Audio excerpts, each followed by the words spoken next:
Bonjour à tous. Oui, on va pas faire semblant de pas être très très heureuse et heureux de t'accueillir, Rokhaya.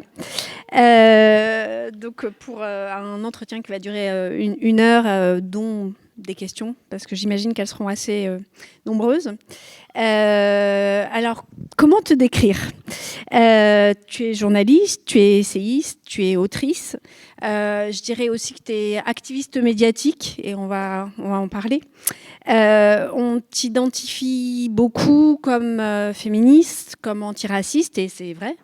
Mais les questions de classe, les questions de justice sociale, elles sont tout aussi présentes dans tes prises de position, et depuis le début, depuis toujours.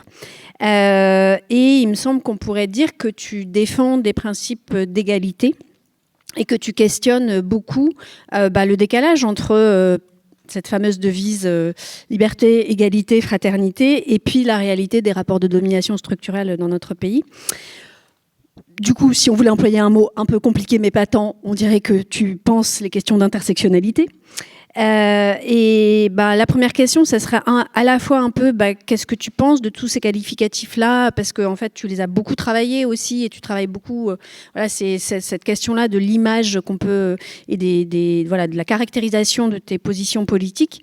Et puis en croisant peut-être ça avec ce qui était un peu à l'origine de l'invitation de HF, qui était d'avoir ton regard sur l'actualité française, parce qu'on va quand même essayer, on a qu'une heure, et que déjà ça va être compliqué, de ces derniers mois.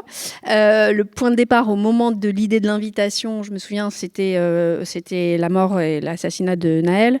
Là, en cette rentrée, il y a eu aussi les abayas, il y a eu d'autres choses depuis. Enfin, voilà, si tu veux, pour une première question. Il est allumé ? Ouais, je crois. Vous m'entendez ? Ouais, ok, super. Tout d'abord, merci beaucoup pour votre accueil. Merci au mouvement HF de m'inviter dans le cadre de ces universités d'automne. Et merci à Bérénice d'avoir accepté de modérer cette table ronde. Je suis très, très heureuse d'avoir réussi à m'organiser pour qu'on puisse se rencontrer aujourd'hui. Effectivement, j'ai des casquettes multiples. Je suis aussi réalisatrice. Je fais des documentaires. J'ai réalisé mon 8e documentaire cette année. Et le premier que j'avais réalisé il y a 10 ans fait vraiment écho effectivement à l'actualité qu'on va détailler un petit peu plus.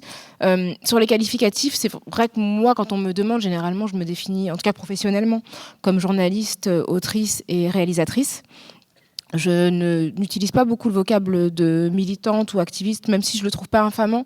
J'ai l'impression que généralement, dans ce cas, dans le contexte français, quand il est utilisé, c'est souvent pour invisibiliser le travail et la réflexion qui s'ensuit, parce que je note en fait que sont qualifiés de militants et d'activistes les personnes qui défendent un certain nombre d'idées, quel que soit leur métier réel, alors que d'autres, quand ils militent, sont engagés pour des idées plus conservatrices, voire qui contreviennent aux droits humains, sont pas forcément qualifiés de la même manière. On va plus les voir comme des intellectuels, etc., etc.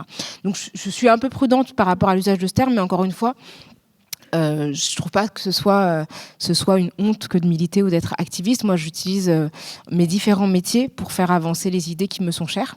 Et ces métiers, après, effectivement, peuvent se décliner sous plusieurs formes, sous la forme de l'écrit, sous la forme des interventions médiatiques ou de la création. Donc que ce soit la rédaction d'essais, la bande dessinée, j'ai travaillé avec plusieurs autrices de bande dessinée, ou encore la réalisation de documentaires avec des formes diverses. Parfois, j'utilise de l'animation, parfois non. Enfin, vraiment, c'est des choses aussi qui m'intéressent, d'utiliser la création pour essayer de faire avancer, en tout cas de donner la parole et de donner à voir des questions qui sont, à mon avis, sous-traitées, maltraitées même dans les espaces médiatiques et culturels.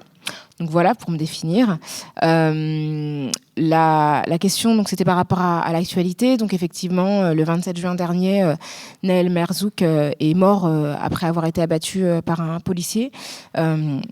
Ce qui a été frappant dans cette affaire, c'est que dans un premier temps, les policiers à l'origine de sa mort ont fait des déclarations mensongères, indiquant qu'il prenait la fuite, qu'il était menaçant. Et c'est la production d'une vidéo qui a démontré qu'en fait, il était absolument pas en mouvement, qu'il avait été abattu par un policier qui s'était montré très agressif en annonçant le fait qu'il allait le tuer. Et surtout, c'était un enfant, en fait, de 17 ans, et que s'il s'appelait pas Nahel Merzouk et que s'il n'était pas d'origine marocaine et algérienne, bien que français, il ne serait sans doute pas mort à ce moment-là. Donc ça a provoqué effectivement des révoltes très très importantes qui ont été réprimées de manière extrêmement sévère, avec 2000 condamnations pour la plupart des personnes qui étaient des personnes primo-délinquantes, donc qui se retrouvent pour certaines incarcérées alors qu'elles avaient commis des effractions assez mineures, des vols, dans des phénomènes de groupe, donc vraiment un marquage à vie pour un phénomène quand même assez collectif. Et puis dernièrement, la première ministre qui annonce que le plan anti-émeute consistera dans les sanctions financières des parents. Donc on voit bien qu'on ne traite pas du tout le problème, qui est la violence policière et qui est la mort d'un adolescent, mais on sanctionne encore une fois des personnes dont on considère qu'elles sont incompétentes en tant que parents. Et donc c'est toujours cette idée des personnes, des classes populaires, des personnes non blanches qui seraient incapables d'élever une progéniture suffisamment sage et donc qui vont être sanctionnées matériellement alors qu'elles vivent tout au long de l'année des sanctions matérielles, financières, de relégation territoriale, etc. Donc ça a été un moment important, un moment qui faisait écho à ce qui s'est passé 40 ans auparavant pas loin d'ici, au Minguettes, quand Toumi Djaïdja, qui a été victime d'une violence policière, qui a reçu une balle dans le ventre de la police en 1983, pendant l'été 83. Il a passé un mois à l'hôpital et en fait, à son réveil, il a décidé de marcher pour l'égalité. Il a passé, contrairement à Naël, en fait, donc il avait quasiment le même âge, il avait 19 ans, mais contrairement à Naël Merzouk, il a survécu et il a fait de sa survie un engagement. Donc il a commencé une marche pour l'égalité qui est partie de Marseille, donc avec une douzaine de personnes originaires des Minguettes. Et puis ils ont marché jusqu'au 3 décembre 1983. Ils sont arrivés à Paris, ils ont été accueillis par 100 000 personnes. Donc la violence policière, c'est pas quelque chose de nouveau. Cette marche qui s'appelait la marche pour l'égalité contre le racisme est partie d'une violence institutionnelle. Et finalement, 40 ans plus tard, on se rend compte que quand on est un jeune homme d'origine algéro-marocaine, on peut mourir de la même manière sous les balles de policiers. Pour des raisons identiques dans un quartier, donc là c'était à Nanterre, 40 ans aux Minguettes, aujourd'hui à Nanterre, ou à Vaux-en-Velin, pas à Vaux-en-Velin, mais à Beaumont-sur-Oise, si on pense à Adama Traoré et à tant d'autres. Et donc c'est une violence qui a une histoire très longue. On peut remonter même plus loin, au 17 octobre 61, où des Algériens qui défilaient pacifiquement ont été jetés dans la Seine par la police parisienne. Et on peut remonter même jusqu'en 1777, où un édit royal a créé une police des Noirs qui était chargée de légiférer et de réglementer la circulation des personnes noires sur le sol hexagonal. Donc la racialisation des personnes non blanches est très ancienne et c'est pas un sujet qu'on a importé des États-Unis, c'est un sujet bien français. Je pense qu'il n'y a pas beaucoup de pays qui ont une police des Noirs. Donc on peut se vanter de cette exclusivité mondiale. Et c'était pas une police des esclaves, c'était une police des Noirs. Donc la racialisation était dans l'édit royal. Et donc voilà, donc c'est une histoire qui peut remonter très très loin, on n'est pas obligé d'aller aussi loin, mais voilà pour l'histoire de Naël Merzouk.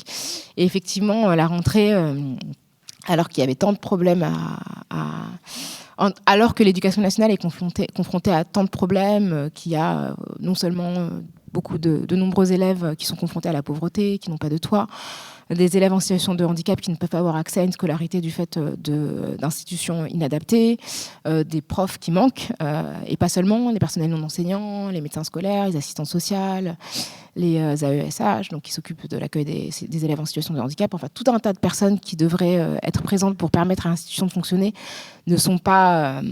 soit ils ne sont pas recrutés, soit ils sont absents, soit ils sont en arrêt maladie pour des raisons tout à fait légitimes.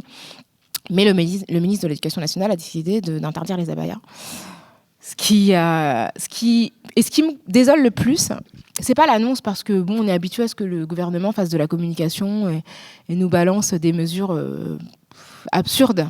Le plus choquant, en fait, c'est que les médias ont complètement plongé et ont décidé de traiter le sujet non-stop pendant 15 jours, alors qu'il y avait tant d'autres questions à poser au ministre de l'Éducation nationale et au gouvernement en général. Donc c'est devenu le sujet. Et ça a légitimé, selon moi, la traque des élèves prétendues musulmanes. Et dans un contexte post-MeToo, ça a permis aussi de contrôler la longueur des vêtements d'adolescentes et de mesurer en fait le fait que les vêtements étaient suffisamment cintrés, suffisamment échancrés de la part d'adultes, souvent des hommes. Et je trouve que cette question-là, j'ai pas beaucoup entendu parler du fait qu'en fait on légalisait et qu'on légitimait le fait que des adultes demandent à les adolescentes de s'habiller de manière suffisamment découverte pour que leurs pratiques religieuses soient considérées comme acceptables. Et donc là, on a une vraie question qui à la fois parle de violence institutionnelle, mais aussi de violence sexiste, parce que finalement, les garçons musulmans à conviction égale n'ont absolument pas de problème, même si on a interdit les khamis, mais enfin, moi, j'ai jamais vu des garçons aller à l'école avec un khamis, quoi. Enfin, je veux dire, les gens en mettent pour aller à la mosquée, mais ça n'existe pas. Donc, c'était pour donner l'impression que la loi, en tout cas la disposition, était équilibrée sur le plan du genre. Mais la réalité, c'est que de nombreuses jeunes femmes ont été exclues. On a vu des jeunes femmes, il y a des témoignages sur le compte du CCIE, donc c'est l'ancien CCIF, Conseil consultatif contre l'islamophobie en France, qui a été dissous sur décret ministériel et qui est devenu le CCIE, donc en Europe, et donc il continue à défendre les droits des musulmans et des musulmanes, et donc il collecte des témoignages, il y en a un, notamment d'une maman qui a enregistré, je vous le raconte parce que ça m'a vraiment choquée, elle a enregistré en fait le proviseur d'un établissement qui a demandé à sa fille, donc sa fille est venue avec une tunique longue et un legging, et le proviseur lui a demandé si elle avait un débardeur en dessous, et elle a dit oui. Il lui a dit dans ce cas-là, soit tu enlèves ta tunique, soit tu enlèves ton legging, parce que sinon ça ressemble à une tenue religieuse. Donc en fait, c'est ça qui se passe dans nos écoles aujourd'hui. Et je trouve qu'il n'y a pas vraiment en tout cas de mouvement qui s'interroge sur l'intégrité du corps des adolescentes musulmanes. Voilà. Oui, je pense qu'en fait, on pourrait faire toute la discussion sur les abayas et aussi sur la violence que ça crée entre enfants, enfin la sensation de violence, la sensation d'injustice, parce qu'en fait, les enfants le perçoivent. Et il y a, enfin, en tout cas, effectivement, il y a entre abaya et crop top, le corps est quand même le corps des filles est effectivement très atteint, on le contrôle beaucoup. Et en même temps, il y a bien cette ligne de couleur et cette ligne aussi religieuse, puisque les signes...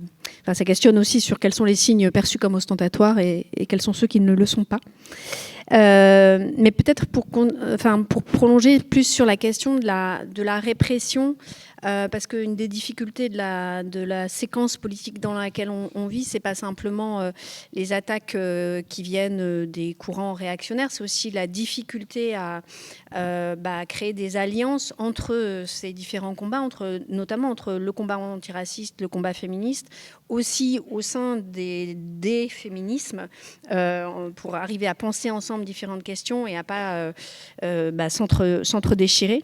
Et moi, il y a quelque chose qui me frappe beaucoup, c'est que j'ai l'impression qu'il y a un endroit qu'on ne questionne pas. Si je reprends la question de l'actualité, dans les faits marquants de cette année, il y a eu aussi Sainte-Soline et la répression extrêmement violente. Et on voit que ce soit les corps des personnes prolétarisées, les corps des personnes racisées, les corps des personnes sexisées, il y a quand même cette atteinte commune au corps qui fait que d'ailleurs, on peut aussi se questionner, est-ce qu'on est encore vraiment dans une démocratie quand on ne peut plus aller exercer sa liberté d'expression de citoyen, citoyenne, qu'en tout cas, qu'il y a plein de groupes sociaux qui n'ont plus cette liberté-là, ou en tout cas, le prix à payer, c'est le risque de mort ou de mutilation, qui n'est pas un risque petit à prendre. Et il me semble que c'est un endroit qui pourrait, à partir duquel on pourrait quand même fertiliser un peu de cette fameuse convergence des luttes qui manque aussi beaucoup aujourd'hui. Et voilà, je voulais savoir, toi, quelle était ta pensée sur cette question-là des atteintes aux corps vulnérables et des atteintes aux corps vulnérabilisés et exposés. C'est tout à fait juste l'observation que tu fais par rapport à effectivement ce qui s'est passé à Sainte-Soline, mais on peut aussi parler de ce qui s'est passé pendant les manifestations contre la réforme des retraites, ou si on remonte jusqu'aux Gilets jaunes. Et ce qui est intéressant et triste à la fois, c'est que les dispositions qui permettent la dissolution de groupes ont été prises initialement dans des contextes de lois sécuritaires, mais qui étaient des lois qui étaient présentées comme ne ciblant que l'extrémisme musulman. Et donc, ce sont ces dispositions qui ont permis justement la dissolution du CCIF, la dissolution du CRI, qui est une autre organisation contre l'islamophobie, dans une relative indifférence. Même si la LDH et d'autres collectifs ont communiqué en disant que c'était problématique du point de vue du respect des droits humains, je crois que ces lois, je pense à la loi sécurité globale ou la loi suprémaciste, séparatisme, séparatisme. La loi sur le séparatisme, qui est devenue la loi prônant les valeurs de la République, je ne sais plus trop comment ils l'ont rebaptisé, mais bon, on voit très bien ce qu'il y avait derrière, et été perçue comme visant certains groupes. Le problème, c'est qu'en fait, à chaque fois qu'il y a des dispositions sécuritaires, elles sont présentées comme visant certains groupes, et elles sont toujours étendues à tous les groupes. C'était le cas, par exemple, pour l'état d'urgence après les attentats de 2015. L'état d'urgence a été décrété pendant 15 jours, je crois, au départ.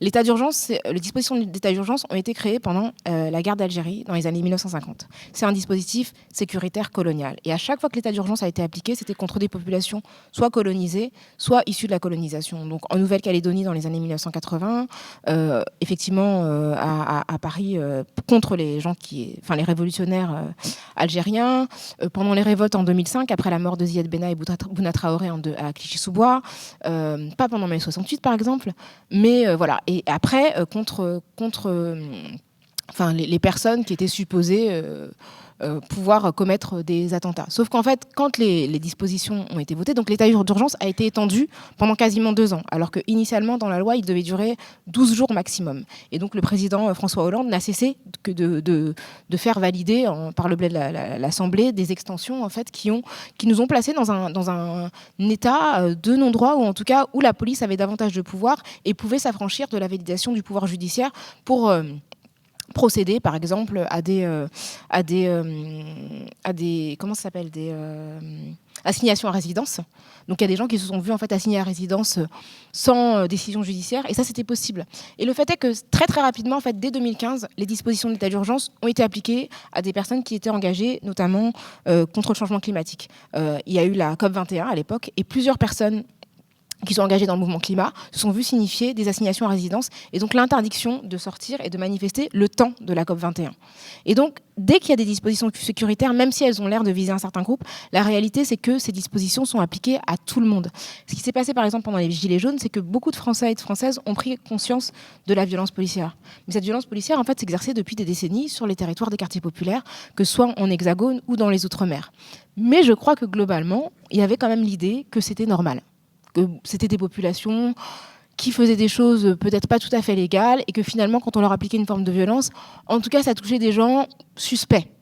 Et c'est quand elle s'est déplacée vers les centres-villes et appliquée sur les Gilets jaunes, et qu'elle a été documentée et qu'on a perçu son injustice, que tout à coup, c'est devenu un sujet national, alors que c'était un sujet depuis très longtemps pour d'autres populations. Donc, je crois que la vigilance, pour moi en tout cas, c'est celle de comprendre que les corps minoritaires, en fait, sont toujours un terrain d'exercice et d'entraînement pour des politiques qui vont se déployer sur les corps majoritaires. Et que quand ça touche des minorités, ça finit par toucher la majorité.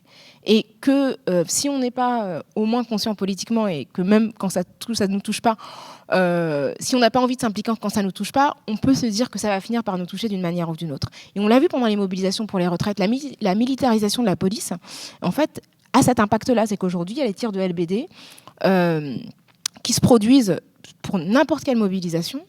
On interdit facilement les mobilisations. Enfin, là, en ce moment, ce qui s'est passé pour la Palestine, par exemple, où la France est quasiment le seul pays au monde à n'avoir pas permis aux personnes qui soutenaient en solidarité des victimes gazaouis de la répression israélienne de se mobiliser. Ça, c'est quelque chose de très français. Et ça peut s'étendre à d'autres formes de mobilisation. Donc ça, je pense que voilà, ce qui s'est passé sur les soulèvements de la terre, c'était déjà produit auparavant et risque de se produire contre d'autres personnes et contre d'autres mobilisations. On se souvient aussi qu'avant le confinement, une mobilisation féministe aussi qui a été réprimée très très durement, une mobilisation aux alentours du 8 mars, avant le confinement de 2020, qui a été réprimée dans les rues parisiennes de manière extrêmement brutale.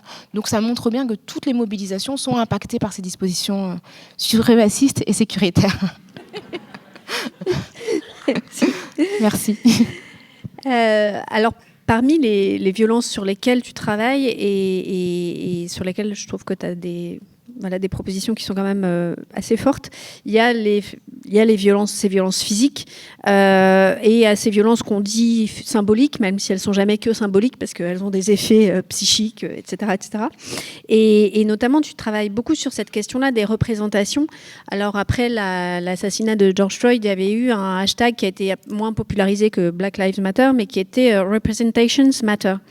Et voilà, je voulais t'interroger sur cette question-là des représentations, alors qui commence un tout petit peu à apparaître en France, y compris d'ailleurs dans le discours et l'action de la puissance publique, puisque il y a des baromètres de l'égalité qui sont en train de se mettre en place, où la question des stéréotypes commence à être prise en considération comme ayant un impact majeur sur la construction des imaginaires et du coup leur possible transformation. Et voilà, je voulais, dans un premier temps, peut-être que tu nous dises comment toi tu réfléchis à ces questions-là. Je pense par exemple dans le livre La France, tu l'aimes ou tu la fermes, qui est un recueil de plusieurs textes sur différentes questions politiques. Et où d'ailleurs on voit bien toute l'articulation entre tes différents champs d'investigation.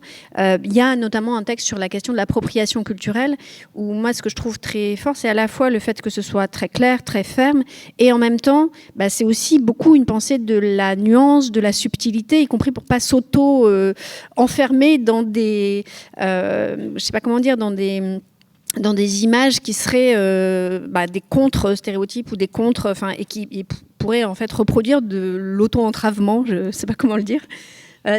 Si tu veux développer sur cette question. Oui, la question de la représentation, c'est une question qui me tient à cœur depuis très longtemps. Effectivement, j'ai d'ailleurs réalisé un documentaire qui s'appelle « Où sont les Noirs ?», qui parle de la représentation ou de la mauvaise représentation, l'absence de représentation des personnes noires sur les écrans français, qu'il s'agisse de cinéma ou de télévision, et notamment dans la création artistique. Et dans ce documentaire, j'interroge Marie-France Malonga, qui est une sociologue des médias et qui est l'autrice du premier rapport du CSA, qui est devenu l'ARCOM aujourd'hui, donc en 1999, sur la représentation à la télévision. Donc en réalité, cette question-là, c'est pas une question nouvelle, c'est une question qui est traitée par les institutions depuis 25 ans. Et le CSA, en 2004, je crois, avait organisé une conférence qui s'appelait Écran pâle, point d'interrogation, qui s'interrogeait sur justement le fait qu'il y avait une représentation très très faible des personnes non blanches sur les écrans français. Et ce que dit le CSA Arcom encore aujourd'hui, c'est que la plupart de représentations sur les écrans français de personnes non blanches, donc personnes noires notamment, est le fait de séries qui viennent des États-Unis. Et qu'en fait, si on enlève les séries américaines, on se retrouve avec un chiffre catastrophique. Et que si on observe de manière qualitative la présence de personnes non blanches, donc asiatiques, d'origine nord-africaine ou noire, on se rend compte qu'elles sont sous-représentées numériquement, mais elles sont surreprésentées dans des catégories, dans des activités illégales ou marginales. Donc c'est là les dominations officielles. Donc, pour dire que la représentation ne suffit pas, et elles sont très très peu nombreuses en situation de héros ou héroïne, et quand c'est le cas, elles sont seules. C'est-à-dire que tout à coup, quand vous avez une personne non blanche qui va être en lead sur une intrigue, tout à coup, l'entourage va blanchir. En fait, on va vraiment faire l'effort sur les héros, on va se dire, oh là, c'est bon, on va pas faire peur aux gens, et on va tout à coup trouver des stratagèmes en fait pour que tout son entourage soit très très blanc, et ça reste... Alors ça bouge un petit peu au niveau du cinéma, avec un certain nombre de succès et des réalisateurs et réalisatrices qui ont été primés de manière internationale, mais si je dois citer par exemple Alice Diop, qui a remporté 2 prix à la Mostra, c'est l'année dernière, oui, l'an dernier, pour son film Saint-Omer, ce dont on se rend compte, c'est que sa reconnaissance en France est vraiment venue du fait qu'elle a une reconnaissance internationale. C'est-à-dire qu'avant d'avoir 2 prix à la Mostra de Venise, elle avait déjà eu 2 ours à Berlin, à la Berlinale. Pour autant, elle n'était toujours pas aussi visible dans les médias français. D'ailleurs, quand l'annonce a été faite par l'AFP, une dépêche qui a été reprise par Le Monde des Français qui étaient à la Berlinale, en fait, il y avait tout le monde, il y avait Rebecca Zlotowski, Florian Zeller, etc., etc. Et Alice Diop n'était pas citée parmi les Français qui allaient montrer des films à la Berlinale, et pourtant c'est la seule qui est revenue avec 2 prix, et je pense que c'était une première pour une Française d'avoir le Lion du futur et le Lion d'argent. Donc cette invisibilisation, en fait, souvent est d'une certaine manière contredite par une validation par l'étranger. C'est pas la première fois que ça arrive dans le cinéma, mais aussi dans d'autres formes artistiques. Donc la question de la représentation, évidemment, elle est capitale. Elle est capitale aussi pour l'estime de soi, pour les personnes. Voilà, Marie-France Malonga, dans le film que j'ai réalisé, disait le message qui vous est renvoyé par un écran qui ne vous représente pas, c'est vous n'existez pas, ou vous ne méritez pas qu'on parle de vous. Et donc, en termes de construction de soi, c'est extrêmement violent et c'est extrêmement douloureux que d'avoir le sentiment qu'on n'existe pas, ou qu'on n'existe que de manière stéréotypée, négative, ou d'une manière à laquelle on n'a pas forcément envie de s'identifier. Et Mona Interman, que j'ai interviewée dans ce même documentaire, elle disait, bah oui, à force de voir des personnes dans ce type d'activité, la conséquence, c'est que peut-être que si vous êtes propriétaire, vous n'avez pas envie de louer votre appartement à ce type de personnes, vous n'avez peut-être pas envie de recruter ce type de personnes parce que vous l'avez vu encore et encore commettre des délits, ne pas être fiable, être... une personne avec laquelle on n'a pas forcément, enfin une personne que l'on n'a pas nécessairement envie de côtoyer. Donc la représentation, évidemment, ça compte de manière, et je le dis parce que je suis dans cet espace qu'est la télévision, où je me sens souvent très seule, et en même temps, je sais que ma seule présence, indépendamment de ce que je dis, a une signification extrêmement forte qui va au-delà de ma seule personne. Le fait d'être là, en étant une femme noire, en étant une femme explicitement musulmane, qui défend aussi ces idées-là dans cet espace-là qui est l'espace de l'information française, ça veut dire quelque chose. Et ça veut d'autant plus dire quelque chose que je suis entourée de personnes qui ne me ressemblent pas du tout et qui souvent défendent des idées opposées aux miennes. Donc voilà. Sur la question de l'appropriation culturelle, c'est une question qui est complexe parce que déjà, il y a l'appropriation matérielle qui était l'appropriation coloniale où on s'est approprié des espaces culturels en éradiquant des populations et en s'installant à leur place et en les faisant travailler pour le bénéfice de la puissance coloniale et de l'empire français ou des autres empires entre guillemets.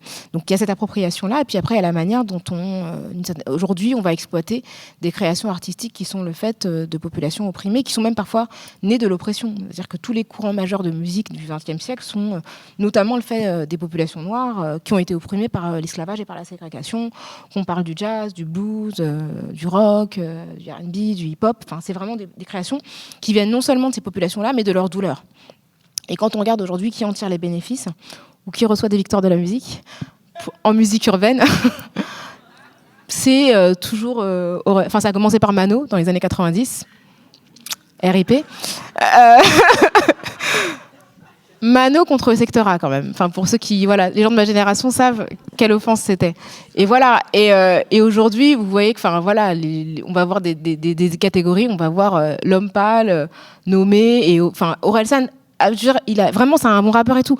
Mais quand on voit le paysage du rap français, on se dit qu'il y a quand même un souci dans qui finalement tire des bénéfices symboliques, matériels, d'un mouvement qui est né de la douleur des gens et donc qui est né la France c'est quand même le deuxième pays du rap au monde et c'est pas pour rien et qui finalement fait de l'argent sur ça et tire une image, une notoriété, qui est invité dans les émissions pour parler de cet art et donc ça, c'est un exemple parmi d'autres. On peut parler aussi de l'exploitation de certains looks, de quand certaines tenues sont portées par des personnes dont c'est la culture, elles sont stigmatisées, elles portent un stigmate, elles sont considérées comme n'étant pas assimilées, comme étant mal habillées, mal coiffées, etc. Quand d'autres le font, tout à coup, c'est très ouvert d'esprit, c'est magnifique, oh mon Dieu, c'est original. Et ces personnes-là vont même jusqu'à dispenser des cours en prétendant avoir inventé un art. Donc l'appropriation, c'est le fait de donner le sentiment qu'on a inventé quelque chose qui vient d'une autre culture, en tout cas qui est né de groupes minorés, et non seulement de ne pas les mentionner, mais en plus d'en tirer un bénéfice au détriment des personnes qui en sont à l'origine. Donc après, c'est beaucoup plus que ça l'appropriation culturelle, mais c'est en partie ça. Merci.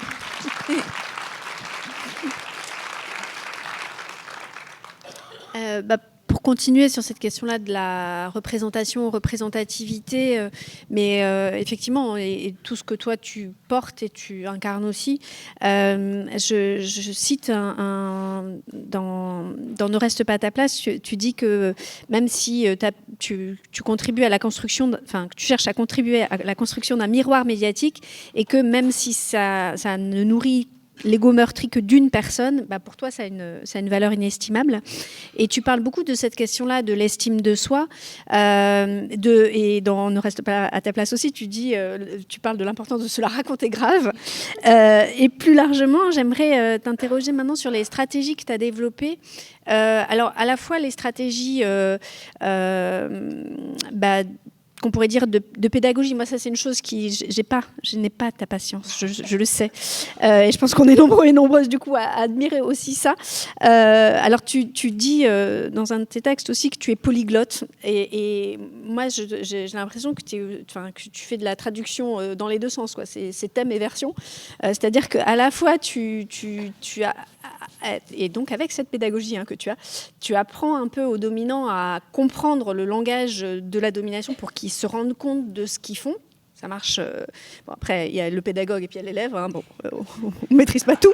Mais bon, en tout cas, au niveau de ce qui est de ta responsabilité, la pédagogie, je trouve ça... moi, ça m'inspire. Et en même temps, dans l'autre sens aussi, de donner les mots aux personnes qui sont dans des vécus minoritaires, qui vivent des dominations et qui sont parfois aussi, y compris écrasées par le fait de ne pas avoir les mots pour nommer leur situation et pas en rester à une approche très... psychologique et en fait très très culpabilisante aussi parfois. Et du coup je voulais t'interroger un peu sur aussi concrètement, tu en as parlé du fait que tu es réalisatrice, il y a aussi le podcast Kif Taras, il y a aussi cet album, donc là il y a une conférence, des textes de conférence, des textes de prise de parole, il y a j'y reviendrai après sur Ne reste pas à ta place, qui est une sorte à la fois de manuel d'autodéfense, de manuel de survie, de manuel aussi Alors je sais que le mot de développement personnel plaît à très peu de gens, mais en même temps, il y a aussi un truc d'affirmation de soi. Enfin, je trouve que c'est un manuel aussi d'amour de soi, pour apprendre l'amour de soi. Et puis il y a voilà, m'explique pas la vie, mec, qui est, moi je sais que j'ai une fille qui a 13 ans et qui l'a lu et qui a adoré et qui, non mais enfin, voilà. Et du coup, pourquoi tu as investi? Parce que c'est de la stratégie. Ça a été aussi de la, du feedback, quoi, de l'adaptation aussi à des difficultés à accéder aux espaces majoritaires médiatiques. Voilà, et comment tu navigues entre ces espaces et comment tu les investis? Merci. Enfin, je suis très contente que ta fille apprécie cette bande dessinée que j'ai faite avec Blachette, qui est une super autrice de BD, dessinatrice, illustratrice, que je vous invite à suivre sur les réseaux. Elle est vraiment géniale. Et disons que cette idée, en tout cas, de la représentation et l'estime de soi, je l'ai vraiment investie physiquement. C'est-à-dire que c'est vrai que quand on apparaît à la télévision, ce que ça a de particulier, c'est qu'on fait aussi partie du dispositif et donc notre physionomie fait aussi partie du message qu'on envoie. Et donc ça, c'est souvent quelque chose, je trouve que la question de l'apparence et de comment on se présente, etc., c'est pas quelque chose dont j'entends beaucoup parler dans les cercles féministes, et en même temps, c'est quelque chose qui est très important pour les femmes noires et pour les femmes non blanches de manière générale, parce qu'on fait partie de ces catégories qui ont été renvoyées à la laideur, en fait, dont on a considérer que les traits, mais vraiment intrinsèques, c'est-à-dire la chevelure, la texture de cheveux, la couleur de la peau, la forme du visage, etc., étaient intrinsèquement laides. Donc c'est vrai que d'investir le champ de la beauté, en fait, c'est une question à la fois antiraciste et féministe, puisqu'elle contrevient en fait à toutes les croyances qui accompagnent les femmes noires, mais aussi les femmes asiatiques, les femmes non blanches de manière générale, et après toutes les femmes en fait qui sont pas conformes à cette norme d'une féminité en fait qui est inatteignable en réalité, mais d'une féminité qui est fantasmée et en tout cas qui est promue dans les magazines féminins. Donc pour parler de mon cas très personnel, moi quand j'ai commencé à faire de la télévision, j'ai pas forcément réfléchi à tout ça, mais je me souviens très bien, j'ai commencé à faire des chroniques donc il y a presque 15 ans sur Canal+, et je me souviens d'un courrier que j'ai reçu, qui était un des premiers courriers que j'avais reçu d'une personne noire qui m'a écrit, qui m'a dit écoutez, ça me fait vraiment plaisir de vous voir dans une émission d'information, c'est la première fois que je vois une femme noire foncée avec un nom africain et des cheveux naturels qui vient parler d'un sujet sérieux. Et en fait, j'ai pas pu m'empêcher de me dire que même si j'avais rien fait, en fait, j'avais juste laissé mes cheveux tels qu'ils étaient et j'étais venue avec mon nom et ma couleur de peau, ma présence était politique et disait quelque chose de différent de ce à quoi on associait les personnes qui me ressemblent habituellement. Et la deuxième chose, c'est que très rapidement, j'ai commencé à participer à des débats politiques avec, à l'époque, quasiment que des hommes. Encore aujourd'hui, c'est souvent le cas, mais vraiment à l'époque où j'ai commencé, j'étais systématiquement la seule femme autour de la table, tout le temps la plus jeune à l'époque. Et puis systématiquement, la seule personne non blanche, je veux dire, toute non-blanchité confondue. Donc, dans ces cas-là, en fait, il y a deux stratégies. Soit on se dit, je vais mettre une veste noire et en faire le plus possible pour qu'on me remarque pas et pour adopter en fait tous les codes des personnes qui sont autour de la table, parce que d'une certaine manière, ça sera le moyen d'être le plus crédible possible. Ou sinon, on se dit que de toutes les façons, je suis noire et on ne voit que moi. Donc je vais mettre des couleurs et des grandes boucles d'oreilles et tout ce qui me plaît pour de toutes les façons investir quelque chose qui ressemble à personne et qui sera ma personnalité et qui me permettra aussi de me sentir à l'aise et puis aussi d'envoyer un message à des personnes qui peuvent me ressembler. Donc c'est vrai que j'ai beaucoup porté par exemple du wax. Alors après, le wax, c'est un tissu colonial, on peut en parler, hein, c'est une vraie histoire d'appropriation culturelle. Malgré tout, symboliquement, c'est un tissu qui signifie africain et qui renvoie, en tout cas, un imaginaire qui est lié aux femmes africaines. Parce que même si c'est un tissu qui a été créé par les colons hollandais, c'est un tissu que portent beaucoup les femmes africaines. Donc après, on peut faire aussi une conférence sur le wax, mais on va prendre la trajectoire courte. Donc le fait d'emporter dans des espaces où en fait tout le monde s'habille avec des codes européens, pour moi, c'était aussi une certaine affirmation, à tel point que j'ai une anecdote, c'était trop marrant. Une fois, je participais à une émission de débat sur RTL, donc qui s'appelle On refait le monde, où il y a en fait on est plusieurs journalistes et on commente l'actualité du jour. Et donc une directrice de rédaction d'un hebdomadaire est venue me voir, on se connaissait pas, me dit bonjour. Oui, vous êtes Rokhaya Diallo, et j'avais un truc en wax, je pense ce jour-là, peut-être une jupe. Vous avez une très très belle jupe. Mais il paraît que c'est vous qui avez inventé la mode du wax. Et franchement, c'est clairement pas moi, mais j'ai franchement. j'étais refaite, j'étais trop contente. Je me suis dit, en fait, l'air de rien. Et elle a commencé à me demander, mais où est-ce que c'est vraiment, en plus c'était vraiment le prototype de la bourgeoise, quinquagénaire, directrice de rédaction. Enfin, vraiment la dernière personne qu'on imagine s'habiller en wax, quoi. Et elle a commencé à me demander où est-ce que si j'avais des bonnes adresses, parce qu'elle aimait vraiment bien, etc. Et je me suis dit que l'air de rien, j'avais imposé un truc qui m'identifiait et qui pouvait aussi susciter une certaine envie. Donc je trouve que c'est aussi intéressant de renverser le stigmate et de tellement s'ancrer dans son identité que finalement ça devient quelque chose qui n'est plus méprisé. Donc ça, c'est une des stratégies que j'ai adoptées et qui me plaît aussi, parce que c'est aussi, voilà, je porte pas que du wax, mais en tout cas, j'aime bien soutenir les plus ou moins jeunes créateurs. Là, aujourd'hui, Xulibet, c'est-à-dire Coolibet en Wolof, mais Xulibet par exemple. Donc moi j'aime bien aussi que ce que je porte ait du sens par rapport à ce que je défends. Donc là c'est un créateur indépendant qui a marqué les années 90 mais qui est génial. Et donc pour moi c'est aussi important de faire de ma présence quelque chose de plus que ma seule présence et que ça bénéficie à d'autres. Et ce que je disais c'est que moi j'ai passé énormément de temps à regarder les débats politiques. Je regardais beaucoup en étant super énervée et super frustrée. Et du coup, j'arrête pas de me dire, quand je prends la parole, je me dis, bon, s'il y a une personne qui est aussi énervée que moi à l'époque et que je la soulage, c'est bon, mission accomplie, ça me suffit. C'est tout ce que je veux, c'est qu'il y ait au moins une personne qui se dise, oh, ouf, j'entends quelqu'un dire ce que je ne peux pas dire. Et la question, c'est pas seulement que les gens ne sont pas... Parce que je pense qu'il y a plein de gens qui peuvent tout à fait participer à ces débats, etc. Mais c'est l'accès, en fait, qui n'existe pas. Moi, je suis rentrée vraiment dans ce monde-là par une succession de hasards et de rencontres, mais je me rends bien compte que ma présence est totalement accidentelle. Et c'est pour ça que ça provoque parfois des réactions un peu énervées. Et dans la vie, je suis pas quelqu'un de particulièrement patient, mais dans la vie en dehors de la télévision. Mais j'aime bien me battre. Et franchement, moi, quand je vais dans un débat, c'est comme un combat. Donc je prends mon temps, j'écoute, et je sais que en tout cas, le fait de prendre le temps et de mesurer, de calculer le moment où on prend la parole, etc., ça fait partie de la baston, en fait.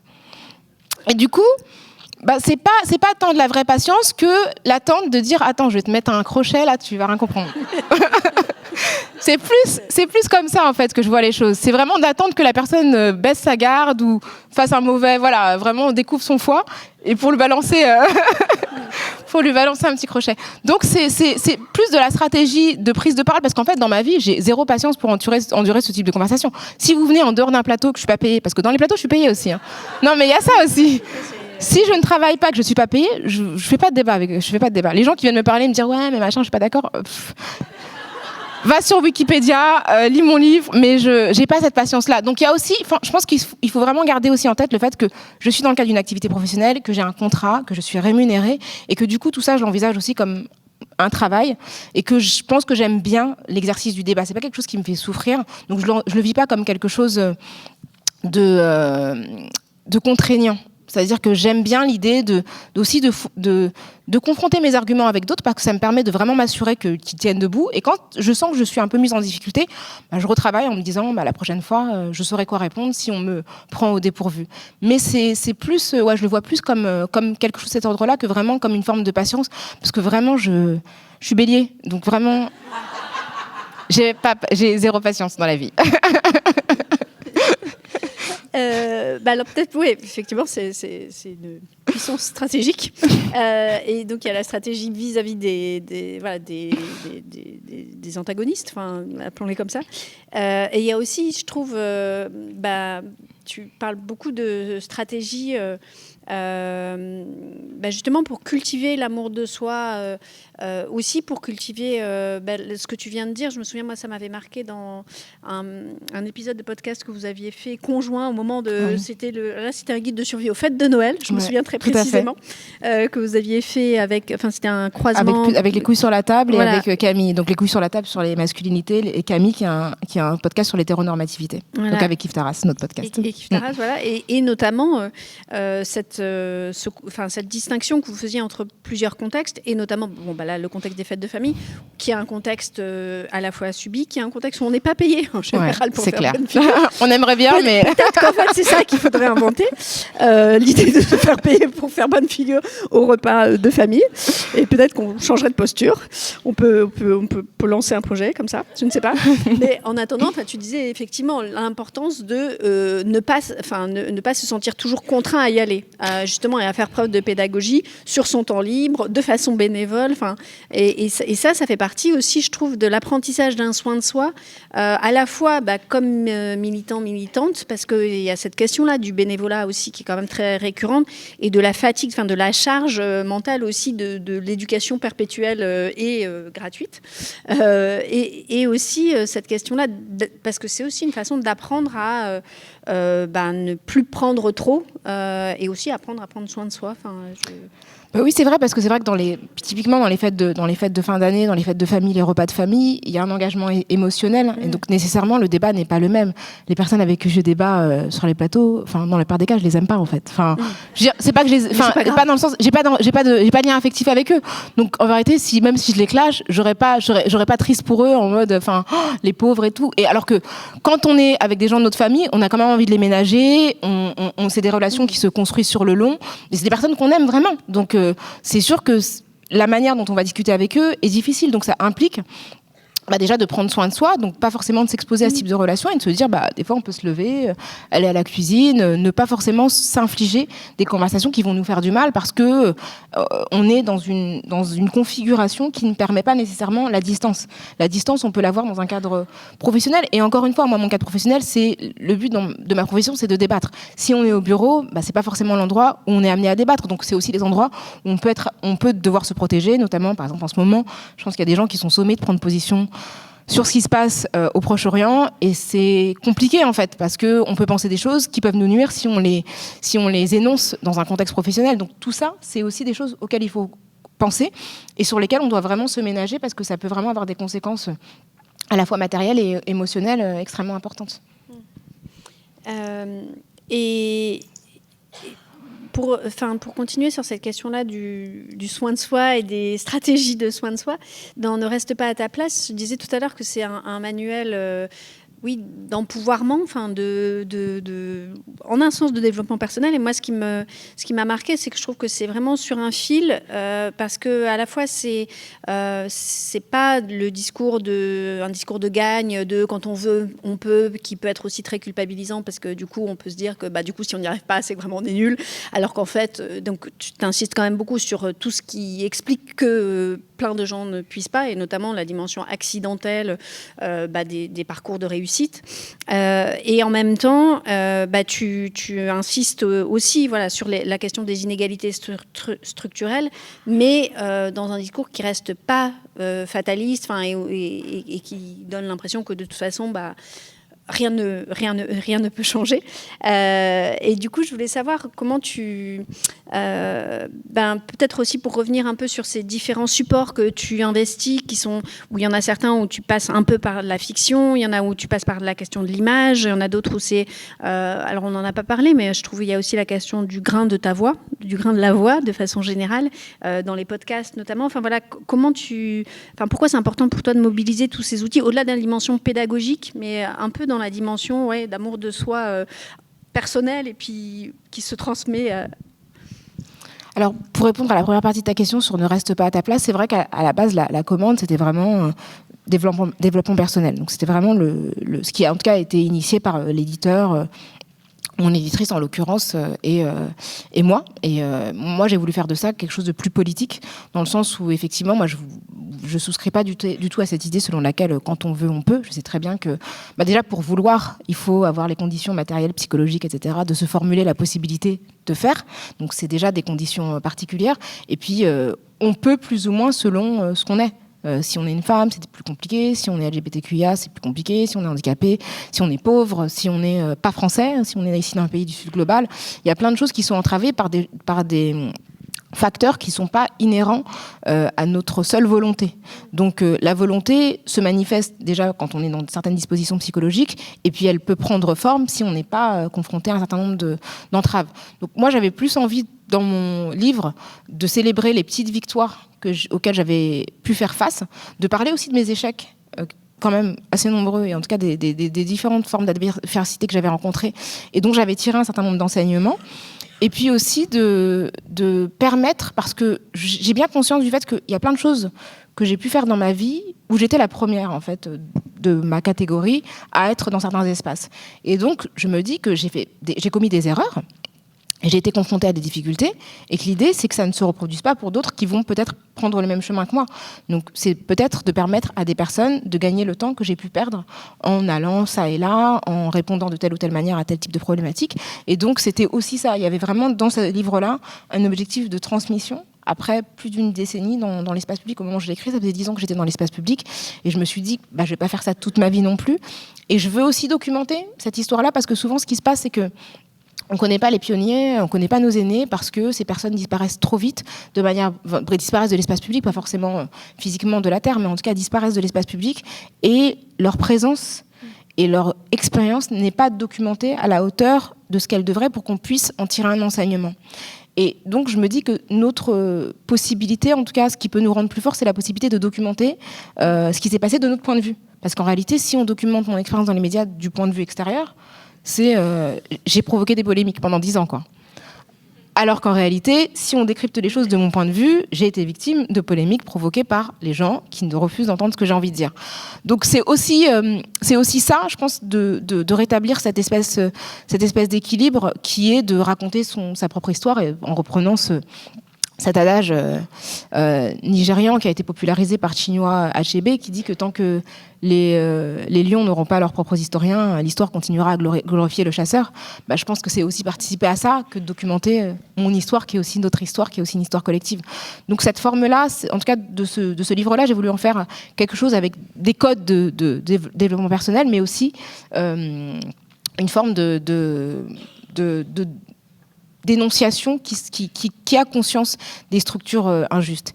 Et après, les différentes formes qu'ont pu prendre mes travaux sont liées aussi au fait que des portes sont fermées. C'est-à-dire qu'il y a des moments où j'avais plus de boulot, donc j'étais obligée aussi de me réinventer.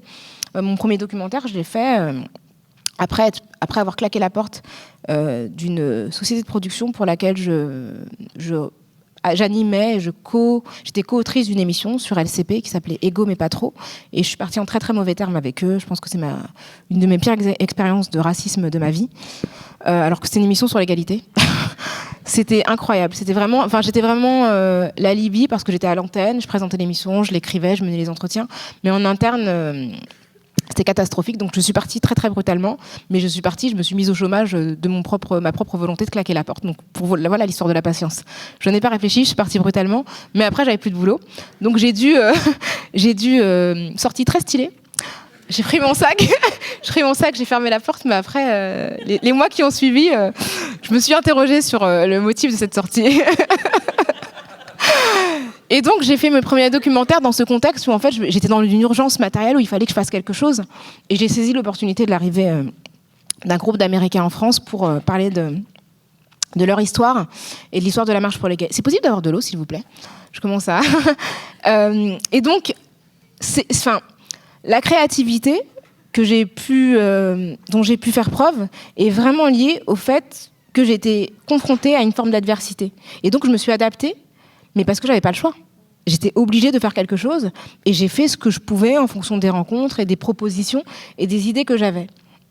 Et donc c'est une conjugaison d'imagination, d'opportunité, mais aussi d'impossibilité et d'empêchement. Je pense que si les choses s'étaient déroulées facilement pour moi, je pense que je n'aurais même pas conscience de ce dont je suis capable aujourd'hui. Je pense que vraiment, c'est malheureusement...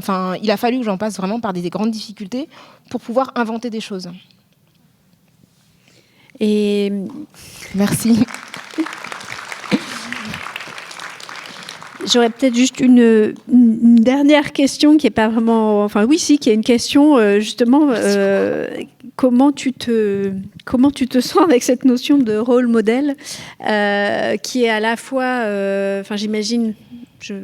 mais peut-être que je me trompe, que c'est quelque chose d'assez ambivalent, et y compris parce que ça peut aussi parfois réassigner. Et je sais que, par exemple, le danseur étoile Guillaume Diop a pris un travail avec un conseiller, qui a sur ces questions aussi d'apparition médiatique, de présence médiatique, parce qu'il y a aussi, il y a le problème de l'invisibilité, il y a le problème des visibilisations qui sont de nouveau discriminantes, et puis il y a aussi inversement l'injonction à être la success story et à présenter bien et à porter beau ce message d'espoir adressé à tous et toutes. Et du coup, comment est-ce que toi tu tu t'empares de cette question-là, ou est-ce qu'au contraire, tu choisis de pas trop y penser? Je sais pas si on a vraiment le choix, en fait. C'est-à-dire que moi, je me considère pas de cette manière-là. Et je dis toujours que je parle pour moi et que j'ai pas été élue. Donc, j'ai pas de mandat quand je prends la parole.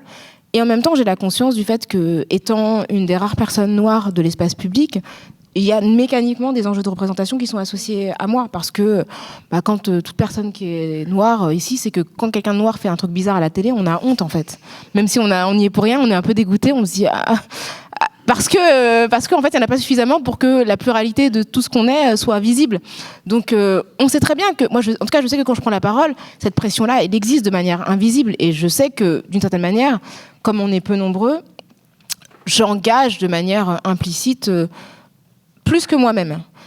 Et je sais aussi que moi, je sais que, par exemple, quand des personnes m'arrêtent dans la rue, souvent, les personnes me remercient en disant que vous nous représentez bien. Et ça me touche énormément.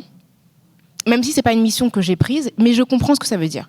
Parce que on est encore à une étape où et même les femmes dans les débats, les femmes sont encore très très peu nombreuses. Moi, ça m'arrive encore même cette année de faire des débats où il y a 5 hommes autour de la table et moi.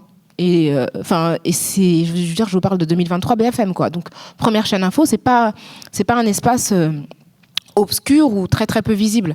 Donc j'ai cette conscience-là, mais après je me vis pas comme ça. Et après la notion de rôle modèle, moi c'est vrai que je suis toujours pour l'inspiration de proximité, et donc j'ai tendance à m'inspirer davantage de personnes qui sont immédiatement dans mon environnement, donc ma mère, plus que plus que d'aller chercher des Beyoncé, ou même si voilà je l'adore et tout, mais je pense que c'est aussi important de valoriser ce que les gens qui sont autour de nous ont pu faire, parce qu'en vérité, pour ceux qui ont des parents qui sont immigrés c'est déjà un truc de fou en fait.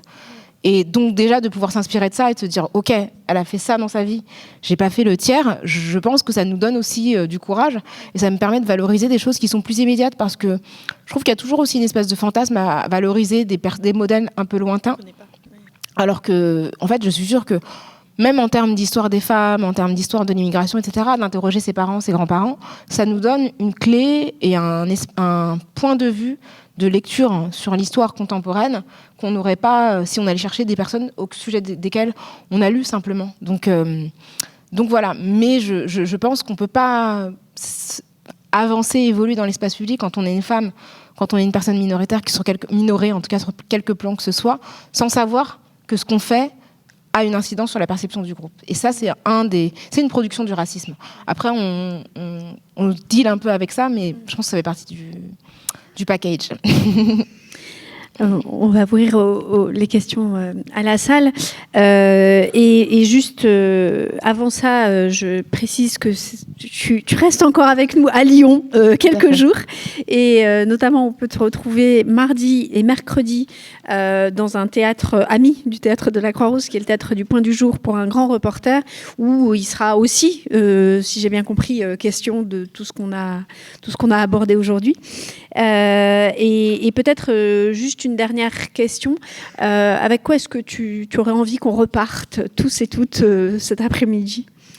Alors oui, effectivement, on sera au Théâtre du Point du Jour, donc sur une mise en scène de Lucie Berelovitch, et sur scène, il y aura la chanteuse Cindy Poche.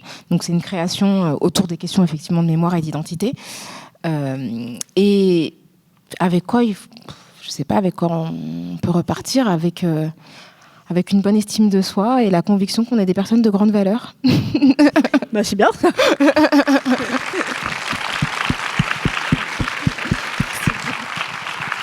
Bonjour, déjà vous remercier pour cette intervention. J'ai plein de questions, mais je vais pas monopoliser la parole.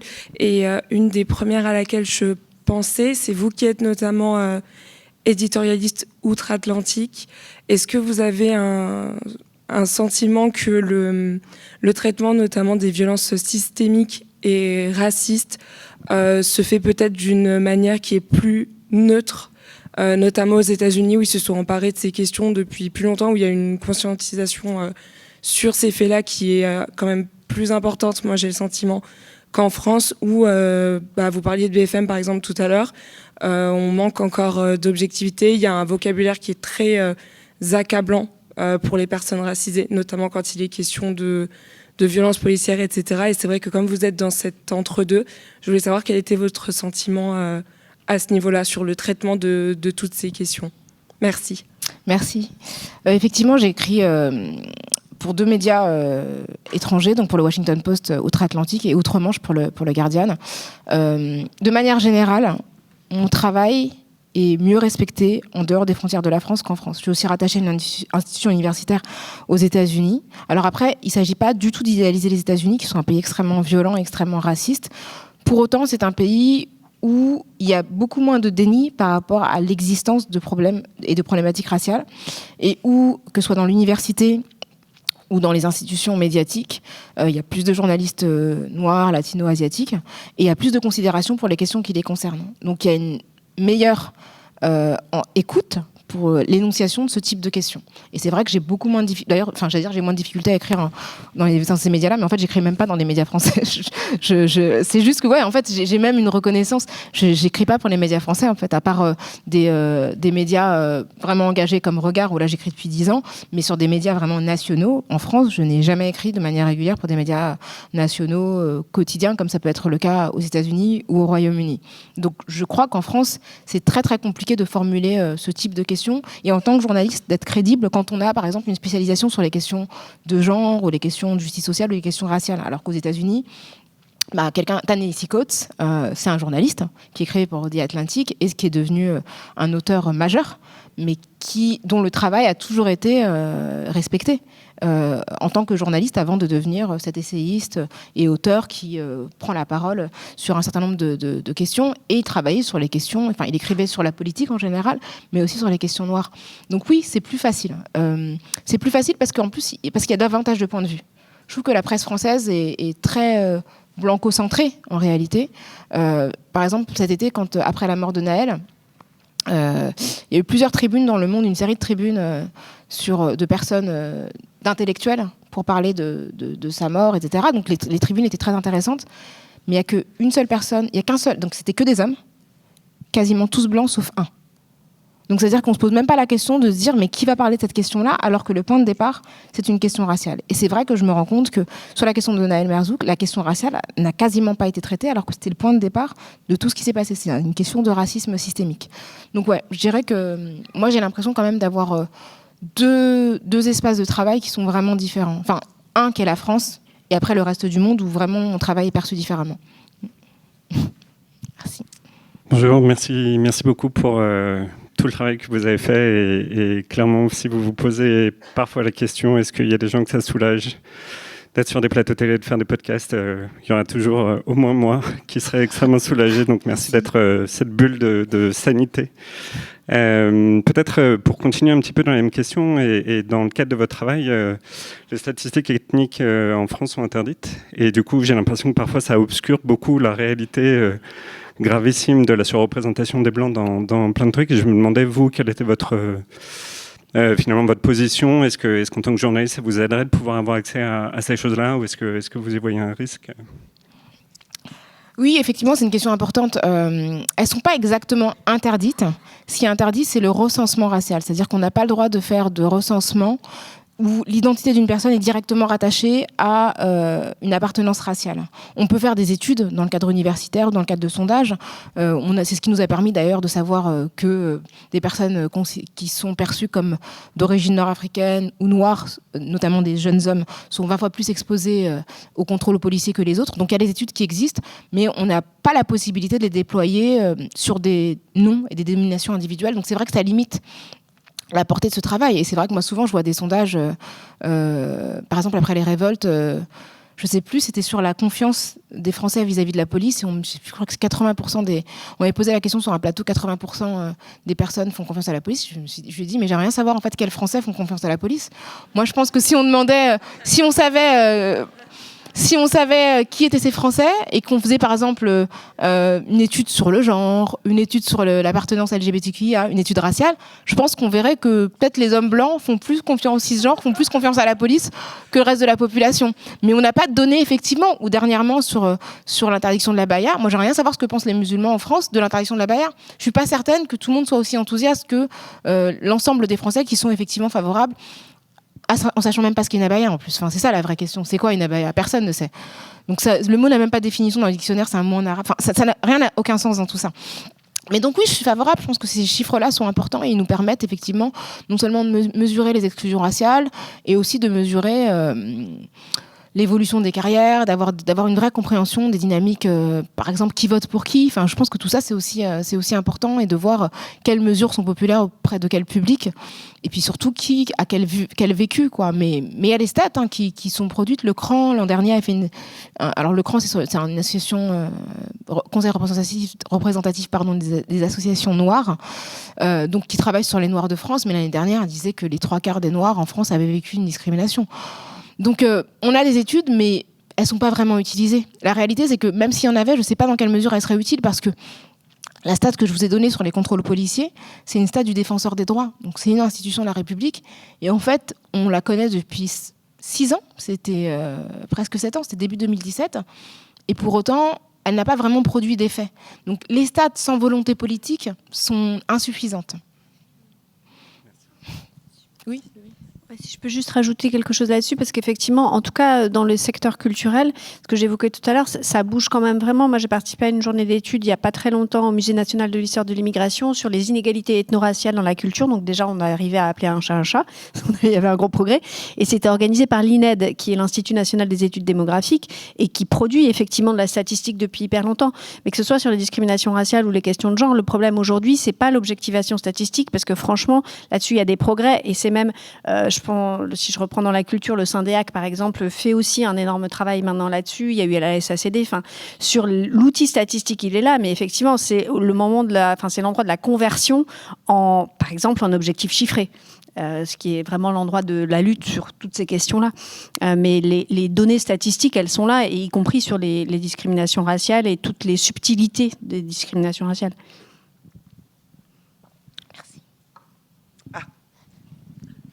Je la connais. Merci. Merci beaucoup pour ce moment. Merci au théâtre de permettre ça, et merci à toutes les bénévoles d'HF qui ont travaillé d'arrache-pied, et aux universités et aux bénévoles d'HF, ce que je viens de dire. Voilà. J'ai une question concernant la crise écologique qui a lieu aujourd'hui, qui prend un pas important dans les réflexions aujourd'hui contemporaines, et notamment tous les nouveaux mouvements qui tentent de relier les positions postcoloniales, l'exploitation des femmes, etc., à l'exploitation de la planète, du non-humain, etc. Est-ce que c'est un mouvement qui vous intéresse, dans lequel vous vous situez par rapport à vos travaux? Oui, je pense que c'est complètement intrinsèque. En fait, la violence coloniale, c'est déjà une violence environnementale. Et la réalité, c'est que ce qu'on subit, en tout cas ce qui nous fait peur aujourd'hui, à nous qui sommes dans les pays les plus favorisés, c'est déjà arrivé aux pays les moins favorisés depuis très longtemps. C'est-à-dire que ce sont les pays qui sont à l'origine, à l'origine d'un très faible pourcentage de l'activité humaine qui détruit la planète, mais en réalité qui en subissent les conséquences les plus graves. Et je vous invite si vous ne l'avez pas fait, à voir un film documentaire d'Aïssa Maïga qui s'appelle Marcher sur l'eau, où elle a suivi un groupe au Niger dont en fait l'accès à l'eau a été réduite par l'assèchement en fait de leur sol, et dont les femmes doivent aller de plus en plus loin pour chercher de l'eau, et parfois au-delà de leurs frontières, parce que il n'y a plus d'eau. Ces personnes n'ont pas bougé de leur point depuis des siècles. Donc c'est une activité humaine qui n'a rien à voir avec eux, qui modifie de manière extrêmement importante leur mode de vie. Et ça, c'est une question qui se pose depuis très très longtemps. Et je pense que la réalité, c'est qu'on ne peut pas penser la question climatique sans penser la violence coloniale, l'appropriation des sols, le capitalisme. Enfin, c'est complètement, oui, l'extractivisme. Et effectivement, c'est complètement lié. Et le travail que fait une intellectuelle comme Aminata Draman Traoré, qui est une intellectuelle malienne qui faisait partie qui a travaillé en fait sur l'altermondialisme dès la fin des années 90, qui était à Porto Alegre. Donc les premiers sommets altermondialisme qui étaient à la création de ATTAC, etc. C'est des travaux maintenant qui ont 25 ans et qui racontent en fait le point de vue des Africains notamment, mais pas uniquement, par rapport à l'exploitation en fait et à la au dérèglement climatique et à l'activité qui est liée au capitalisme. Donc on ne peut pas penser l'antiracisme sans penser le fait que tout a commencé en 1492. Voilà, c'est un mouvement qui n'a cessé de se répandre, d'éradication de certaines populations, mais aussi de leurs biens naturels et d'appropriation aussi des sols et de la nature, enfin de ce qu'on considère comme étant la nature. Mais même cette idée selon laquelle il y aurait nous et la nature d'un autre côté, c'est une idée capitaliste. On fait partie de la nature et le fait de se considérer comme différent, c'est déjà philosophiquement très situé dans le monde, et c'est une pensée occidentale qui laisse entendre en fait qu'on est extrait et qu'on est supérieur et qu'en fait on a tous les droits sur notre environnement, et l'environnement est autrefois, dans l'environnement il y avait aussi les populations colonisées, donc ça oui c'est complètement imbriqué. Oui, c'était par rapport, c'est un peu touchy comme question, je réfléchis encore à comment bien la formuler, mais je voulais avoir votre impression sur le fait que moi, je sais qu'à mon échelle, j'essaie d'être un peu militante, entre guillemets, de me cultiver, d'en parler le plus possible autour de moi. Mais j'ai ce sentiment que sur tout ce qui est question d'ordre racial et d'intégration, etc., c'est des questions au final qui sont de plus en plus portées, mais pas par les personnes qu'elles concernent directement. Enfin, par exemple, quand je vois là la salle, je me sens pas suffisamment... je suis très surprise de voir qu'il n'y a pas assez de personnes qui sont concernées par ces questions, qui devraient être présentes et qui pourtant ne le sont pas. Et je trouve ça... j'arrive pas à me positionner sur ce constat. Mais moi, ce que je voulais savoir, c'est vous, de votre point de vue, comment expliquer ce désengagement, entre guillemets, politique et militant des personnes racisées qui pourtant ont de plus en plus de façons de s'exprimer sur ces questions, ne serait-ce que par le biais des réseaux sociaux. Et est-ce que c'est un véritable désengagement de leur part? Est-ce que c'est la charge raciale aussi et le fait qu'il y a plein de biais qui sont encore trop ancrés, qui font qu'ils ne prennent pas la parole et qui ne se mobilisent pas suffisamment? Enfin, avoir votre sentiment là-dessus. Merci. Merci. Je pense que l'espace dans lequel on est pas très représentatif. On est dans un théâtre, donc déjà en termes de classe, les gens qui se déplacent dans les théâtres, c'est une catégorie particulière de la population. On est à Lyon. Alors moi, je connais pas très bien la ville, mais je pense que c'est un peu plus blanc que les endroits où je vais, en tout cas que l'endroit où je vis, qui est Paris, dans un quartier populaire. Donc moi, c'est vrai que je prends la parole à plusieurs endroits, et selon les endroits où je vais, l'assistance est très différente. Par exemple, quand on a fait, je prends un exemple, mais quand on a fait un live de notre podcast Kif Taras à Pantin, c'était pas exactement la même population. C'était dans une peut-être un contexte qui était un petit peu différent, et c'est une population qui était beaucoup plus jeune, qui était peut-être plus parisienne, plus proche du nord de Paris, etc. Donc selon les endroits aussi, je me rends compte que les gens sont différents. Et puis après, il suffit d'aller en manifestation. Je pense que les mobilisations, là, c'est pas vraiment une mobilisation, c'est des gens qui viennent m'écouter. C'est pas forcément les personnes qui sont plus engagées dans l'antiracisme. Je pense qu'il y a plein de gens qui m'ont peut-être jamais entendu ou qui m'écoutent pas spécialement, mais qui sont vraiment sur le terrain et qui font des choses très très concrètes. Quand je vais en manifestation, par exemple sur les manifestations qui sont organisées par le comité Adama, la population est quand même assez différente, et ce sont vraiment des gens qui font la différence sur le terrain. Donc je crois que vraiment il faut aussi prendre les endroits pour ce qu'ils sont et pas pour ce qu'ils signifient, au-delà je veux dire, on peut ne pas se déplacer ici et faire des choses vraiment concrètes, avoir un compte sur Insta, faire bouger les choses différemment, en sensibilisant, en ayant peut-être dans une MJC des discussions avec des jeunes. Voilà, quand je me déplace dans une maison de jeunes, j'ai des gens beaucoup plus jeunes. Il y a aussi une question d'âge. Les gens qui viennent m'écouter, c'est quand même des gens qui ont un certain âge, qui ont un certain capital culturel. Donc les plus jeunes, quand je vais voir des gens de 15 ans, ils vont pas venir ici pour m'écouter. Ils vont peut-être m'écouter si moi je me déplace vers eux.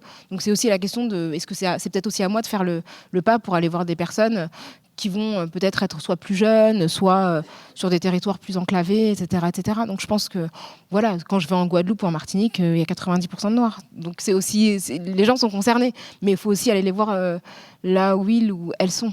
Je pense que c'est important aussi, quoi. Bonjour. D'abord, merci beaucoup, et je suis très impressionné de vous poser la question qui va suivre, donc elle sera peut-être un peu maladroite. Aujourd'hui, on souligne beaucoup les lignes de fracture qui sont multiples dans la société française, qui a pourtant historiquement une conception très universaliste, inclusive de la nation, qui reste un concept très théorique qu'on peut débattre dès sa naissance. Et aujourd'hui, en tant qu'homme blanc, cisgenre, j'aimerais vraiment avoir votre impression sur ce que certains en sociologie appelleraient l'archipel français. Comment aujourd'hui on peut peut-être produire de nouveaux mythes nationaux, de nouvelles conceptions de la nationalité française. Et c'est pas un débat identitaire, c'est plutôt l'idée pour se donner l'impression qu'on a un destin commun, de fait, même si on ne le vit pas comme ça, et c'est bien ça la problématique pour moi. J'ai l'impression qu'aujourd'hui, on peut être de genre, d'origine, de classe sociale très différentes en France. Globalement, on a perdu ce sentiment d'appartenir à une communauté de destin. Et je ne veux pas cautionner Ernest Renan en utilisant ce terme, mais en fait, on va vivre des choses ensemble, mais comment on pourrait les vivre de façon plus positive. Voilà. Merci pour cette question. Je pense que c'est hyper important de rappeler la différence entre ce qu'on raconte de notre passé et ce qui s'est vraiment produit. Je pense que la France n'a jamais été unie en réalité. Qu'il y a vraiment une mythologie qu'on se raconte et qui consiste, qui est utilisée pour questionner ce qu'on vit aujourd'hui. Mais si on remonte par exemple au début du siècle dernier, c'était un empire colonial. Et je pense qu'il n'y avait pas d'union entre les citoyens qui étaient colonisés et donc qui étaient officiellement dans le droit des sujets de l'Empire français et les populations qui avaient une citoyenneté à part entière. Et c'était une époque, si je prends un siècle en avant, donc il y avait non seulement les personnes qui étaient sujets de l'Empire colonial, mais aussi les femmes qui n'avaient pas le droit de voter. Donc il y avait déjà un clivage dans la France dans ce qu'elle était. Et on prétendait effectivement faire un tout, mais concrètement, la moitié de la population hexagonale, du fait de son genre, n'avait pas le droit n'avait pas accès au vote. Et puis les millions, la majorité des Français, en fait, étaient des sujets qui étaient en Afrique, qui étaient dans les Caraïbes, dans les Amériques, en Asie, et qui n'avaient pas la possibilité de jouir de ce que proposait la République. Et la République a aboli, par exemple, les travaux forcés en 1946. Donc un siècle après l'abolition de l'esclavage. Donc je crois qu'il faut vraiment garder en tête que l'archipel, en fait, il ne date pas d'aujourd'hui. Donc là, il est visible parce que on parle de cette bulle qui est construite par les réseaux sociaux et qui fait qu'effectivement les gens sont clivés dans leurs opinions. Puis on a une capacité à mesurer les opinions de manière aussi plus fine. Mais la réalité, c'est que je pense que cette idée de destin commun et cette idée d'universalisme concret, c'est une idée qu'on peut projeter dans le futur, mais dont on n'a aucune référence passée. La République, c'est vraiment créé et développé concomitamment avec l'expansion coloniale. C'est-à-dire qu'il y avait vraiment une dichotomie entre ce que prétendait la République et ce qu'elle faisait véritablement. Et je crois qu'il faut garder en tête l'idée que c'est un idéal, l'universalisme, mais que c'est un idéal vers lequel nous devons tendre, mais pas en pensant se référer à un passé qui était atroce en réalité. Enfin, il y avait une exposition coloniale en 1931 à Paris, où qui était vraiment des os humains. Enfin, ça a toujours été en réalité un espace clivé, et peut-être que l'archipel n'est pas forcément... Et même encore aujourd'hui, le fait que, les Outre-mer, les traitements différentiels, le fait que pendant des décennies, en Guadeloupe, en Martinique, on a utilisé un agent en fait, pour les sols, pour exploiter les sols, qui était le chlordécone, en fait, qui est un agent toxique dont on sait qu'il est toxique depuis la fin des années 70, mais malgré tout, il a été employé jusqu'à la fin des années 90, ce qui fait qu'aujourd'hui, en fait, la Martinique et la Guadeloupe sont les territoires du monde où il y a le taux le plus élevé de cancer de la prostate. Donc, on a sciemment empoisonné des populations françaises, ce qu'on n'aurait pas fait sur le sol hexagonal. Donc il y a toujours eu quand même des traitements et bon, après, si on parle des Outre-mer, je pense qu'on peut parler des essais nucléaires, de l'épandage aérien, enfin de toutes sortes de choses qui ont été subies. Et encore une fois, ça revient à votre question sur la question environnementale. Il y a un double standard. Il y a des populations qui ont été exposées à des violences et à des empoisonnements environnementaux et empoisonnements de leur sol, alors que d'autres ont été relativement préservées. Donc je crois que vraiment il faut penser à cette idée de projection vers le futur, mais pas s'imaginer un passé où on était tous ensemble en faisant une farandole autour de la Terre sur la base de notre seule francité. Donc voilà. Mais c'est une très belle question, et je pense que c'est important de penser l'universalisme comme quelque chose d'inclusif et de faire la différence entre ceux qui se prétendent universalisme et ceux qui y aspirent réellement. Bravo. Merci. Bonjour, merci. Alors moi j'ai deux petites questions à poser. Une, c'est sur la question des personnes migrantes et sur justement l'intersection avec les questions raciales. Voilà votre regard en ce moment sur ce qui se passe en France.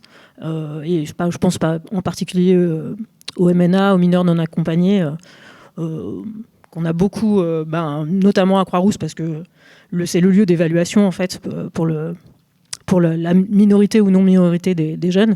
Et il y a une grosse communauté de personnes migrantes d'origine subsaharienne qui sont là, qui sont à Lyon, qui sont vraiment à moins d'1 kilomètre de là dans leur tente. Et voilà, quel regard vous avez, vous, là-dessus? Et par rapport à votre activité outre-Atlantique, comme vous disiez, c'est vrai qu'il y a une espèce de décalage temporel sur les prises de conscience et aussi sur les mécanismes. Est-ce que vous avez des choses des idées de... je sais qu'on dit toujours oui, il ne faut pas importer et on n'importe rien parce qu'évidemment les problèmes sont ici, les personnes qui les traitent, il y en a plein en France depuis longtemps, même si on connaît plutôt celle d'Amérique. Mais voilà, tout ça pour dire est-ce qu'il y a des solutions qui vous paraissent fonctionner là-bas où on se dit tiens, ça pourrait être voilà, parce que moi j'observe ça. Moi je suis chanteuse lyrique par exemple, et j'ai observé que dans mon milieu à moi de l'opéra par exemple, en France c'est très compliqué de faire jouer des compositeurs classiques noirs. Que c'est compliqué aux États-Unis aussi, mais moins. Et par exemple, là-bas, dans le milieu de l'opéra, il y a plein d'artistes noirs qui ont dit on fait notre truc à nous. Et ils ont créé la Black Opera Alliance. Et ils exigent des maisons d'opéra de publier en fait leurs statistiques en disant voilà, vous êtes subventionnés, vous devez refléter la communauté autour de vous. Donc il faut qu'il y ait des maquilleuses, des techniciens, des chanteurs, des administratifs qui en fait représentent votre communauté. Y compris racial, quoi. Ça, ici, c'est compliqué, quoi. Ouais, déjà, pour les genres, c'est compliqué, alors... voilà. Merci pour la question des migrants. Je pense que... on est vraiment dans le droit fil de ce que je disais tout à l'heure avec la police des Noirs et le fait de réglementer en fait, la circulation sur le territoire des personnes, pas seulement noires, en l'occurrence, des personnes non blanches. Et puis le fait de créer... Parce qu'en fait, c'était ça, la police des Noirs, c'est-à-dire qu'elle réglementait la circulation. Parce qu'en fait, à l'époque, l'esclavage était illégal sur le sol hexagonal. Donc, en fait, toute personne noire, esclave, réduite à l'esclavage sur les territoires colonisés, dès lors qu'elle foulait le sol français hexagonal, ne pouvait plus être considérée comme une personne sujette à l'esclavage. Donc, de ce fait, ils voulaient pas non plus, il y avait la théorie, mais en fait, ils voulaient pas non plus que les Noirs se baladent comme ça partout. Donc, on a créé cette police pour réglementer leur circulation et surtout pour créer des centres de rétention, qui sont les ancêtres des centres de rétention actuels. Donc il faut vraiment penser à cette idée dans une question historique et au-delà des personnes exilées qui sont présentes sur le sol français, je pense que c'est aussi la question de la circulation, de la liberté de circulation. C'est-à-dire que nous, avec nos passeports européens ou américains, on a le droit d'aller à peu près partout dans le monde sans se poser la moindre question. Nos entreprises nationales se déplacent, exploitent les ressources des pays, notamment africains, mais pas uniquement, et nous permettre à notre pays d'avoir une économie dynamique et nous d'avoir ce train de vie et ce confort de vie. Et à côté de ça, les personnes dont les ressources sont volées n'ont pas le droit de se déplacer et sont bloqués, se noient par milliers dans la Méditerranée, sont tués parfois, comme ça a été le cas cet été en Tunisie, où en fait on délègue la police à la Libye, à la Tunisie, et donc cet été la Tunisie a lâché des dizaines d'Africains subsahariens dans le désert, sans eau ni nourriture, et donc évidemment les a envoyés à la mort. En Libye, on voit qu'il y a au-delà de la réduction à l'esclavage, des violences physiques, des meurtres de personnes qui viennent d'Afrique subsaharienne. Et donc, pour moi, c'est vraiment c'est la question de la libre circulation. Et en fait, qui peut jouir de tous ces droits humains et le droit de s'établir en dehors de son pays avec ou non, avec facilité ou non. Et ce qu'on observe aujourd'hui, c'est qu'il y a des personnes qui sont assignées à résidence ad vitam et qui n'ont pas le droit en fait de sortir des frontières du Sud global. C'est-à-dire que de toute façon, la plupart des personnes exilées migrent d'un pays du Sud à un autre pays du Sud, et quand elles essayent de franchir la frontière de ce qu'on considère comme les pays du Nord, elles sont exposées à de grandes brutalités, et donc à la violence policière et la violence administrative également. Donc pour moi, c'est vraiment c'est une question vraiment de considération en fait de la liberté de chacun, de chacune, à profiter du monde de la même manière. Et là, on a un gros problème d'inégalité qui n'est pas questionné. Nos capitaux peuvent partir où ils veulent, on peut partir où on veut, mais personne ne peut venir à moins d'avoir la bonne nationalité et d'avoir une validation d'un processus de visa qui est inique, qui est vraiment inacceptable. Donc, bien sûr, ça fait partie de cette réflexion, la réflexion évidemment des femmes, sachant que les femmes qui migrent sont exposées quasi systématiquement à des violences sexuelles. C'est aussi une question, et non seulement de la part d'autres personnes qui migrent avec elles, mais aussi des personnes qui profitent en fait quand elles savent, des personnes qui sont en règle et qui quand ces personnes-là savent qu'elles ont des difficultés administratives, en fait les font chanter, mais aussi des autorités. Donc c'est une vaste question, mais qui fait partie de ma réflexion et à laquelle j'essaie vraiment de m'associer, quoi. Et après, sur la question des États-Unis, oui, en fait, moi, je pense que, en tout cas, ce qui m'inspire, c'est le caractère explicite du problème. C'est-à-dire que le problème est vaste aussi aux États-Unis, mais on en parle. Et en tout cas, c'est un sujet. Ici, c'est pas un sujet. Et quand on en parle, on devient le problème. C'est-à-dire si vous parlez de l'absence de représentation des personnes non blanches dans n'importe quelle sphère artistique, je pense à Aïssa Maïga, encore une fois, je vais citer une deuxième fois, mais le discours qu'elle a fait au César en 2020, ce qu'elle s'est pris dans la tête, parce qu'en fait, elle a compté les non-blancs dans la salle, elle en a compté une dizaine. Tout le monde lui est tombé dessus. Moi, ce qui m'a choqué, c'est qu'il y en ait 10 dans la salle. Je veux dire, c'était ça la question. C'est comment on peut compter 10 personnes. Je crois que c'était, je sais pas si c'était au Théâtre du Châtelet ou à la grande scène musicale, enfin la scène musicale. Je trouve ça incroyable. Et en fait, le sujet, c'était comment a-t-elle osé compter. Moi, la question, c'est comment a-t-elle pu compter. C'est ça la vraie question. Donc, c'est tout à coup, dès qu'on souligne un problème, on devient le problème et on devient, entre guillemets, accusé de racialisme, etc. Et on déporte toute l'attention du problème vers la personne qui a osé formuler une injustice. Comme Assa Traoré, qui est en permanence harcelée par les médias, dont on parle d'elle de manière extrêmement négative. Et on oublie qu'en fait, c'est une femme qui était éducatrice, qui vivait sa vie tranquillement et dont le frère est mort. Et ça fait 7 ans qu'elle essaie de comprendre pourquoi son frère est mort et qu'elle n'a pas de réponse. Mais on déplace le problème, on dit c'est elle est radicale, elle n'aime pas la France, etc. Alors qu'elle pose une question simple, elle demande à ce que les gendarmes qui se sont posés sur le corps de son frère et qui l'ont étouffé aient un procès. Et ça, c'est une grande spécialité de la France que de déplacer le problème sur les personnes qui osent poser la question. Et donc, je trouve que c'est ça qui peut-être est intéressant, en tout cas aux États-Unis, où là on peut en parler librement, beaucoup plus facilement, même si il y a quand même des régressions en ce moment avec les livres qui sont bannis dans le Sud, après sur la question de genre, c'est aussi un sujet important, mais il y a quand même des régressions, donc les choses ne sont jamais acquises, quoi. J'aurais bien aimé que tu enchaînes justement sur par rapport aux États-Unis. J'ai l'impression quand même, enfin, je pense que tu le sais très bien, il y a une j'aimerais bien que du coup tu nous parles un peu de la panique réactionnaire qu'on est en train de constater aux États-Unis, qui touche les personnes noires, j'ai envie de dire évidemment, qui touche aussi les personnes trans, et qui touche évidemment y compris les femmes cis, puisque là il y a quand même un recul des droits reproductifs aussi aux États-Unis. Et j'aimerais bien que tu nous en parles, parce que souvent je vais me mettre dedans, on nous fait la critique d'importer les termes, enfin les questionnements américains, et on va pas revenir sur le fait que cette stratégie de délégitimation est absolument inique. Mais là, j'ai quand même l'impression qu'on constate que, pour le coup, la droite française importe beaucoup. Enfin, importe, c'est un grand mot, mais s'inspire beaucoup des stratégies des réactionnaires américains. Et comme toi, tu vois t'es sur les deux continents et tu vois les deux phénomènes, j'aimerais bien que tu nous en parles un petit peu, justement. Oui, c'est vraiment, c'est très très juste ce que tu dis. C'est en fait, les extrêmes droites mondiales s'influencent les unes les autres depuis quelques années. Je pense que la victoire de Donald Trump a vraiment donné un coup de boost aux extrêmes droites et la conviction qu'elles pouvaient gagner. Voilà, on a vu les effets que ça a pu avoir au Brésil.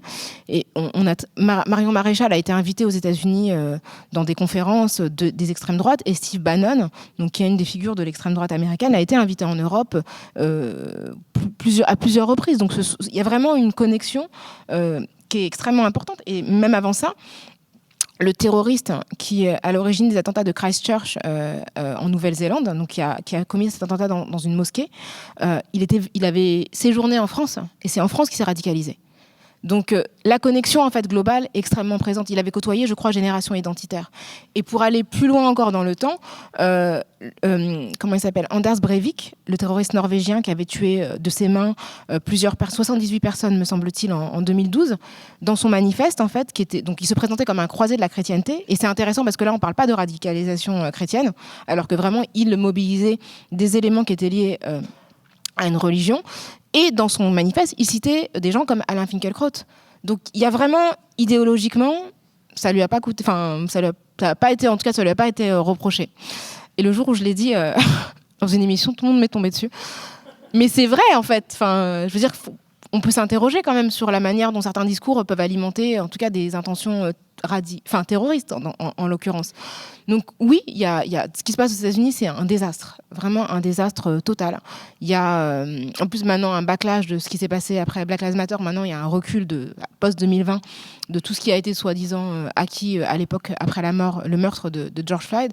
Et on voit aux États-Unis, notamment dans le Sud et en Floride en particulier, comment des ouvrages en fait qui dès lors qu'ils mentionnent les droits civiques, Martin Luther King, Rosa Parks, ou même le film de Eusanne Palsy sur cette petite fille qui a été une des premières à intégrer une école, une petite fille noire, sont interdits tout simplement, sont interdits, et le pouvoir qui est donné aux parents de dire je ne veux pas que mon enfant étudie tel type de questions. Sur les questions de genre, c'est la même chose.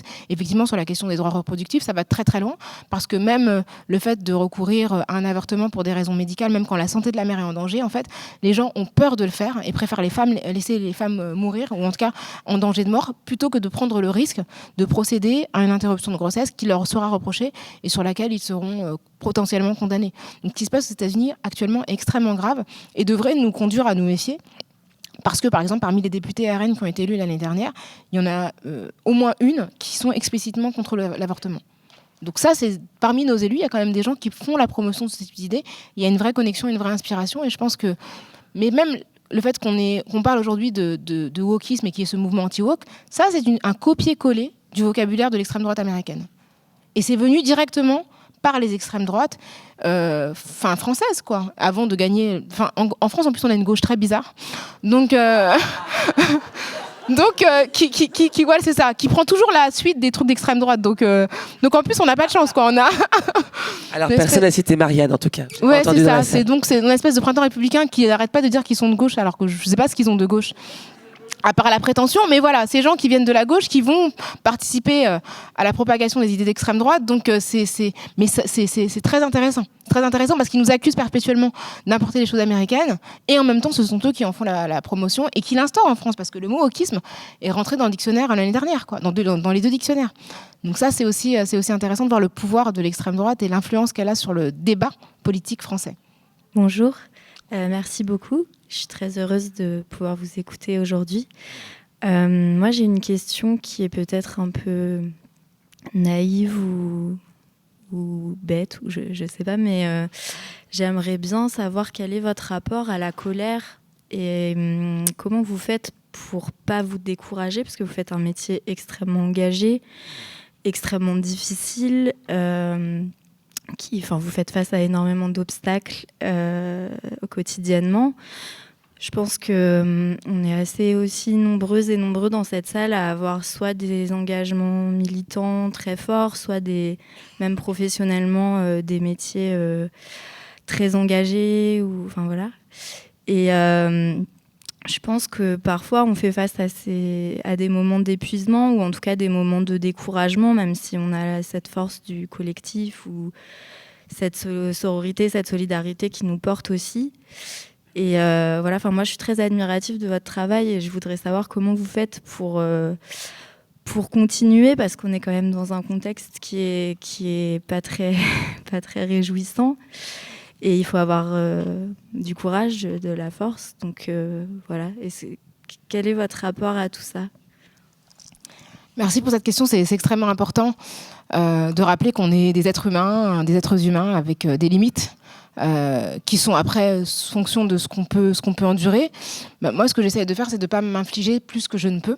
Donc c'est vrai qu'on peut avoir l'impression de me voir beaucoup dans les médias, mais je décline plus d'invitations que je n'en accepte. Alors après, il y a les contributions qui sont contractuelles, pour lesquelles je vais régulièrement, donc ça fait partie de mon métier, mais je reçois beaucoup de sollicitations, parfois que je n'accepte pas, parce que j'ai pas envie, parce que c'est pas le moment, parce que j'ai le sentiment de m'être déjà exprimée sur la question. Donc savoir dire non, ça fait partie de ma manière de me préserver. et de me dire, je vais prendre la parole sur ce sujet-là une fois, je vais pas le faire 40 fois parce qu'en fait, après, c'est trop. Le fait aussi d'alterner les activités entre les prises de parole un petit peu engageantes, dans le sens où elles sont parfois un peu tendues, et puis les moments de création. Par exemple, quand je fais un documentaire, c'est un travail de plusieurs mois, entre le tournage, le montage, donc c'est un travail sur lequel je passe du temps, et c'est la création aussi d'un format qui ne m'appartient plus une fois qu'il est fait. Le documentaire, il dure 1 heure ou moins, et puis après, une fois qu'il est diffusé, il peut être diffusé, enfin, en tout cas, vu par des personnes qui ne me connaissent pas, qui ne savent pas que je suis à l'origine du film, il a sa propre vie. Donc ça, c'est aussi quelque chose qui me nourrit. Et la réalité, c'est que même si être dans l'espace public, ça multiplie les attaques et ça multiplie les violences, et ça peut être très très difficile, et ça a des conséquences, des procès ou des choses comme ça, il y a quand même des rétributions symboliques que j'ai, que d'autres n'ont pas. C'est-à-dire que le fait d'être là aujourd'hui dans une salle avec des personnes qui m'écoutent de manière bienveillante et qui sont curieux de m'entendre, c'est hyper touchant. Et c'est quelque chose qui me donne aussi, qui m'encourage à continuer, parce que je me rends compte que ce que je peux dire peut être entendu, et qu'il y a des gens qui sont sensibles à mon travail. Donc ça, c'est aussi quelque chose que j'ai, que toutes les personnes engagées n'ont pas. C'est extrêmement important, parce que l'air de rien, quand je publie une vidéo, d'avoir des gens qui m'encouragent, qui me disent « Ah voilà, je t'ai entendu », ça m'a donné ça m'a donné envie de le relayer, etc. C'est quand même important, et c'est pas donné à tout le monde. Donc je me rends bien compte que dans ma position, j'ai quand même des récompenses qui sont pas forcément accessibles à tous. Mais j'essaie vraiment de faire attention, de prendre soin de moi, de pas dire oui à tout, de me reposer quand c'est nécessaire, de m'écouter. Et puis le fait d'être à cheval sur la France et d'autres participation ailleurs, ça me permet aussi de respirer, tout simplement, de respirer, de me dire ok, là peut-être tu vas prendre une petite pause, ou tu vas te concentrer sur les écrits, etc. Par exemple, cette année, je fais moins de télé que l'année dernière, que même depuis le début, j'ai pas de contribution hebdomadaire ni à la télé ni à la radio, parce que j'ai envie de me concentrer sur l'écriture. Je pense que ça me fait du bien aussi, par exemple avec ce qui se passe en ce moment. J'ai pris la parole une fois dans une émission, et c'est tout en fait, et j'ai écrit un article. Et en fait, ça va. J'ai pas envie de me retrouver toutes les semaines à commenter ce qui se passe actuellement en Israël-Palestine, parce que c'est dur, et parce que c'est un sujet glissant, et parce que c'est un sujet sur lequel on peut aussi avoir beaucoup de réactions négatives. Et ça, c'est compliqué. Mais c'est vraiment des ajustements parfois. Et puis après, je suis découragée, comme tout le monde. Des fois, franchement, je suis dans un débat. Je me dis, mais qu'est-ce qui, dans ma vie, fait que je suis obligée de parler à cette personne ? Vraiment. Pourquoi, en fait ? Pourquoi je suis en train de parler avec un mec de Valeurs Actuelles ? Mais enfin... Donc des fois, je m'interroge aussi, je me dis, mais vraiment, est-ce que vraiment ça a du sens, tout ça ? Donc, et après, il y a quelqu'un qui m'a vu, qui me dit, ah, c'était bien, heureusement que tu étais là, heureusement que vous étiez là. Et voilà, ça me permet de redonner du sens à des choses sur lesquelles je doute. Mais les doutes, c'est tous les ans, toutes les saisons depuis que j'ai commencé. Je me demande pourquoi je fais ça, est-ce que ça a vraiment du sens ? Est-ce que je ne suis pas l'alibi qui justifie toute l'injustice d'un système médiatique qui est complètement orienté à droite ?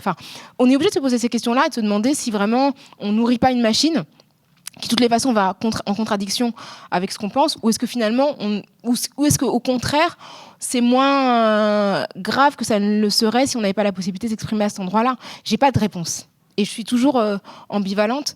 Mais voilà. Mais après, voilà. Par exemple, l'année dernière, j'ai créé une école de prise de parole en public. Moi, c'est ma manière d'essayer de transmettre et de me dire que tout ce que j'ai appris, je dois servir à d'autres. Et peut-être aussi de permettre à cet espace public de ne pas d'être moins monotone, monocolore en termes de couleur idéologique, pas seulement de couleur de peau. Et voilà. Donc ma contribution, c'est voilà, quand on donne, il n'y a pas que moi qui donne des cours, il y a une vingtaine de formateurs et de formatrices. Mais à la fin de chaque session, je me dis voilà, on a fait un truc. Il y a des gens qui vont partir avec des outils, qui vont savoir comment faire face à une hostilité dans l'espace public, dans un débat, face à un média. Et ça me rassure et ça me fait du bien. Donc de me dire que je construis quelque chose, ça contribue un petit peu à équilibrer, à justifier le reste. Mais c'est vraiment ce sont des stratégies personnelles. Je pense qu'il faut vraiment trouver des endroits où on se fait du bien. Je pense que voilà, Kémy s'en parlera, mais son grand truc, c'est la joie. Et je pense que c'est important aussi d'éprouver du plaisir dans ce qu'on fait. C'est pour ça que quand je vous disais tout à l'heure, dans les débats, moi en fait, j'aime bien me battre, vraiment. Donc vraiment, dans les débats, quand j'arrive à clasher quelqu'un, ça me fait plaisir. Vraiment. Donc, c'est aussi ça, c'est que je vais pas contre mon caractère. Je fais un truc qui correspond à un vrai envie d'embrouille. Donc, une vraie envie d'embrouille. Donc, du coup, je vais donner un exemple. Une fois, il y a un mec ça m'est arrivé une fois dans ma vie. Un mec m'a insulté dans la rue parce qu'il m'aimait pas. J'espère que ça m'est jamais arrivé. Franchement, je lui ai couru après. Et je l'ai filmé en fait. Je l'ai filmé, mais je pense que c'est vraiment ça fait partie de mon caractère. Si j'aimais pas ça, je pense que je ferais pas. Et en fait, c'était fou parce que franchement, ça l'avait. Enfin, je veux dire rationnellement, ça se fait pas de courir, de courir après quelqu'un un mec qui t'insulte dans la rue, c'est pas du tout. Je recommande pas. Mais je pense que ça correspond à quelque chose ça satisfait quelque chose chez moi. Donc je pense qu'il faut pas aller en contradiction avec ce qu'on est au plus profond de soi. Et que du coup, j'encourage pas. Si on supporte pas les insultes sur les réseaux sociaux, faut pas y aller, faut pas s'infliger ça juste pour la cause en fait. Moi, je suis pas du tout dans une optique sacrificielle. Je ne veux pas mourir pour cette cause, vraiment. Et je dis ça très sérieusement parce que ça peut faire très très mal du point de vue du corps. Martin Luther King, quand il est mort à 39 ans. Il avait le cœur d'une personne d'une 60aine d'années quand on a fait son autopsie. Moi, je veux pas ça en fait. Donc moi je fais du sport, je mange bio, enfin voilà non mais vraiment je fais attention à ma vie, à mon environnement, à être bien dans ma tête et j'essaie de dormir, etc. Parce que je ne veux pas me sacrifier pour cette cause. Je sacrifie des choses en termes de confort, en termes de c'est jamais agréable de se faire insulter, d'avoir un procès, etc. Mais j'essaie de limiter la casse. Et vraiment, si vous sentez que ça va trop loin par rapport à votre confort personnel, faut arrêter. On peut pas. C'est important de prendre soin de soi, surtout quand on appartient à un groupe qui est opprimé. Ça fait partie du militantisme, parce qu'en fait, rien ne prend soin de nous. Et prendre soin de soi, c'est subversif, surtout quand on est les personnes que nous sommes, des femmes, des personnes non binaires, des personnes LGBTQIA, des personnes non blanches. Ça fait partie de la contradiction avec tout ce que le monde nous dit par rapport à nous-mêmes. Et donc, il ne faut pas qu'on se sacrifie pour une cause qu'on porte collectivement. Et donc, la charge doit être répartie sur tout le monde. Voilà.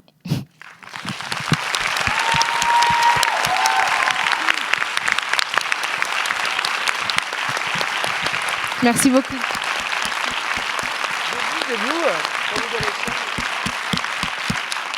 Merci.